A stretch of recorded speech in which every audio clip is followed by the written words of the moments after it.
আমি অসুস্থ একটা মানুষ, হাই প্রেশার, আমি 20 টাকা দামের বড়ি খাই, তাও আমার প্রেশার কমে না। তাও আমার এক ছেলে এক মেয়ে ছেলে, গাইবান্ধা জেলা থাকি। আমার নাম মোসাম্মদ রোকেয়া মেম্বার। আমি মানুষের সেবা দিয়ে আসতেছি, মানুষ আমার জন্য দোয়া করে।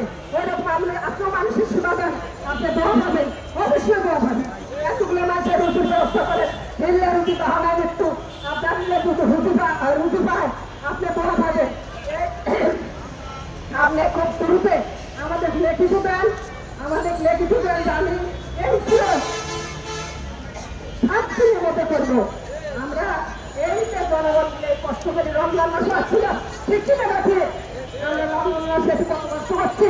আপনি কি একদিন বলছিলেন যে আমার এই জনগণ গুলো না খাওয়ার মতো আছে, আমি একটু খেয়াল করে দেখি, আমি একটু তার ইফতারের ব্যবস্থা করি, তারপরে একটু বিয়ের ব্যবস্থা করি। আপনি করছিলেন, করেন নাই, কিন্তু এটা ঠিক করেন নাই। আপনি সব জানেন, সব দেখতেছেন, কিন্তু ফেসিলিটি সরকারের মতো আপনার কেন পাশা